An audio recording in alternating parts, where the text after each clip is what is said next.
ባቡሬ ደስታውን አጣጥሞ ሳይጨርስ ትልቅ ዱብዳ ደረሰበት። አባቱን አባዬ ብሎ ጠርቶት ሳይጠግበው ገና የአባቱን ጣዕሙን ሳያውቀው ልብ የሚሰብር ነገር ገጥሞታል። ሐዘኑንም መቋቋም አልቻለም። በዚህ ሁኔታ ሊሊ ካጠገቡ ባትሆን ኑሮ አስቡት ምን እንደሚውጠው። ነገር ግን ፈጣሪ ጥሎ አይጥልም በሚባለው አባባል አሁን ሊሊ ከባቡሬ አጠገብ ሆና ባቡሬን እያጽናናቸው ትገኛለች። ለሁላችንም ልክ እንደ ሊሊ የሆነች ሮህሮህ ልብ ቀና ሰው ልብ ይስጠን ማለት ነው። ምክንያቱም ሰውን ለመርዳት ሰው መሆን በቂ ነው። አሁን ሊሊ የባቡሬን ያክል ልቧ ተሰብሯል። አይዞህ፣ የአባትን ህመም የአባትን ሞት እየደረሰበት ያውቀዋል። አይዞህ፣ ምንጊዜም ቢሆን ከአጠገብህ ነኝ።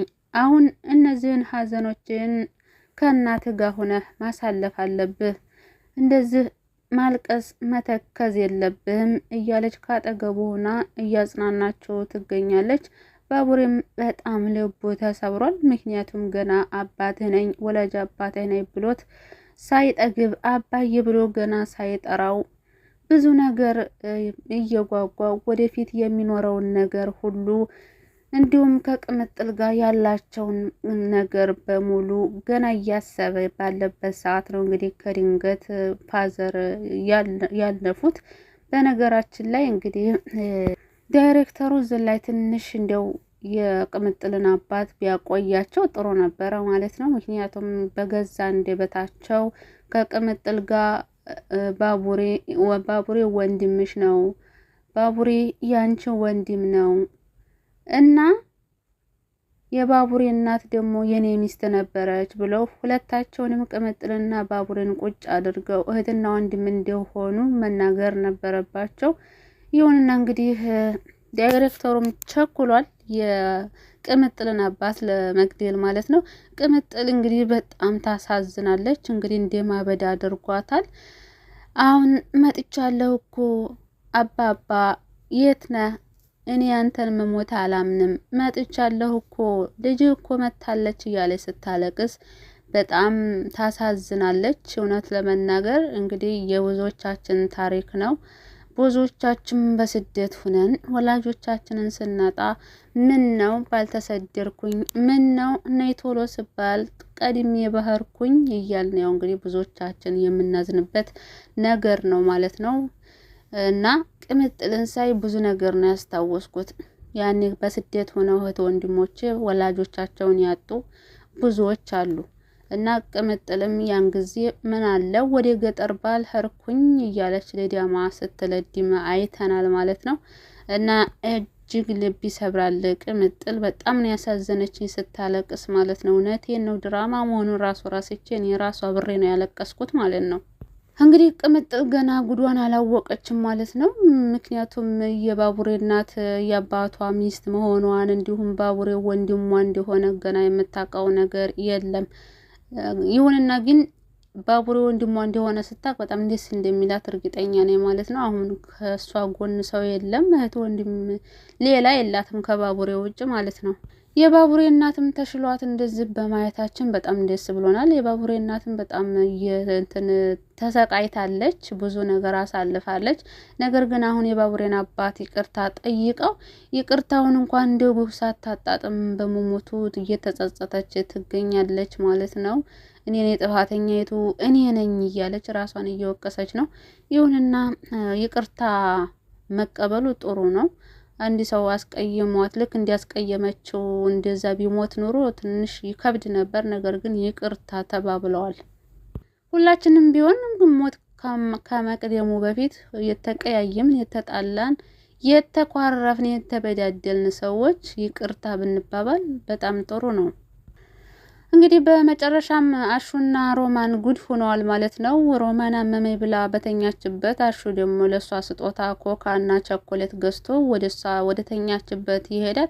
ከተኛችበት ይሄድና ሮማንዬ እኔ እኮ ሩታ እንዲያመመሽ ስትነግረኝ ስጦታ ምን ላምጣላት ስላት እኮ ኮካና ሚሪንዳና ቸኮሌትን ግዛላት አለችኝ እና በዛ ገዝቼልሽ መጣው ሲላት እና ሮማን በጣም ነበር ደስ ያላት ማለት ነው። በቃ ፈገግ ብላለች ስጦታ ገዝቶላት ስለመጣ።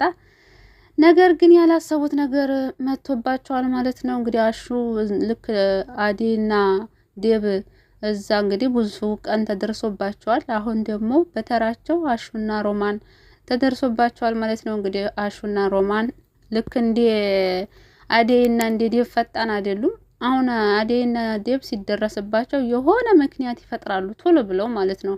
ነገር ግን አሹና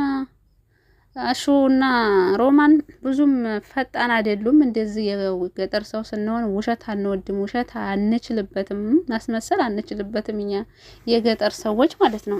ስለዚህ በምን አይነት ምክንያት ያሳምናት ይሆን? የፍቅር እናት በእርግጥ የፍቅር እናት ሰው ታምናለች ያሏትን እሺ ነው የምትለው። ስለዚህ የሆነ ምክንያት የሮማንን እኮ አሟት እኮ ለጠይቃት መጥቼ ብሎ እንግዲህ ያሳምናታል። ምንም ማድረግ አይቻልም። አሁን ሩታ ለሮማን ጠበቃ ሆናለች። አሹ ሮማን ያሳለፈችውን በሙሉ ለሩታ ነግሯታል። ሩታም ታዲያ እንደዚህ ነገር ያሳለፈች አትመስልም ነበር፣ እስከዛሬ ሳሰቃያት ቆይቻለሁ፣ አሁን ይቅርታ መጠየቅ አለብኝ ብላለች። እና ፍቅርም ስታመናጭቃት ሩታ እያገዘችላት ትገኛለች። ሩታ ማለት በጣም ጥሩ ልጅ ናት፣ ግልጽ ናት። እንደዚህ መደባበቅ የሚባል ነገር የለም። ውሸት አታውቅም። ሁሉን ነገር ፊት ለፊት ነው የምታፈርጠው። ይሄ ነገር ግልጠኝነት ደስ ይላል። ያው ግን ደግሞ አንዳንድ ጊዜም ያስጠቃል። አሁን ጊዜው የውሸታሞች ስለሆነ ማለት ነው። ውሸት ነው አሁን ጊዜ የሚወደደው፣ እውነት የሚወራን አይወደድም። ስለዚህ በፈጣሪ ዘንድ ጥሩ ቢሆንም ግልጸኝነት፣ ነገር ግን በሰዎቹ ዘንድ ትንሽ ከባድ ነገር ይፈጥራል ማለት ነው። ቤዛ እና ቲና ባንድ እየሰሩ ይገኛሉ። ቤዛ የቲናን ብር ሙጠጥ አድርጋ በላቻት ማለት ነው። እንግዲህ ቤዛ ማለት ያው ሌባ ማለት ነው። እንግዲህ ቤዛ አይዞሽ ችግር የለም እና ዴብን በእጅሽ አስገባልሻለሁ በማለት የቲናን ገንዘብ እየሟጠጠች ትገኛለች። ገንዘብ እንግዲህ ቲና ደግሞ የእውነት መስሏት አደራሽን እኔ ላይ ብልጥ እንዳትጫወች ግን እናትሽን የምራሟታል ትላታለች። ቤዛ ደግሞ እንዴ ምን ሆነሽ ነው? በእናት ይዋሻል እንዴ? በእናት ቀልድ ያለ እንዴ? ምን ሆነሽ ነው ትላታለች። እናቷ ግን አልታመመችም ማለት ነው። የቤዛ እናት አልታመመችም። እንዴት ተለመደው ከዚህ በፊት እናቴን አሟት ቤታችን በዲያ ተይዞ ብላ የኤላን ገንዘብ እንዲሁም ደግሞ የባርኮትንም የዴብንም ሙጥጥ አድርጋ ከበላች በኋላ ውሸት እንደሆነ ተጋልጣ አባራዋት ነበር። ዳግም ደግሞ ተመልሳ መጣች። ብዙ ነገር እያደረገች ነው።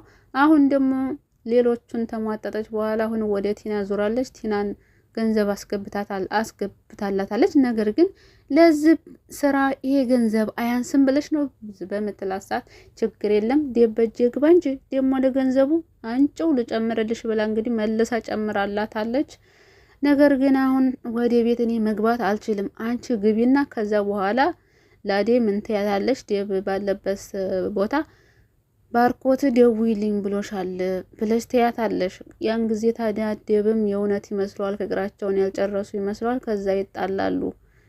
ነገር ግን አሁን አዴን ብናግታት ችግር ነው፣ ዴብ እኔ ጋ ነው የሚሮጠው ይጠረጥረኛል ብላ እንግዲህ ስትነግራት ቲናም ኧረ ቲና አንቺ ቤዛ ጥሩ ጭንቅላት ያለሽ ልጅ ነሽ፣ ጎበዝ ነሽ ብላ እንግዲህ የእውነት መስሏት ህድ ያለችው ወደ እነ ፍቅር ቤት ማለት ነው ቲና።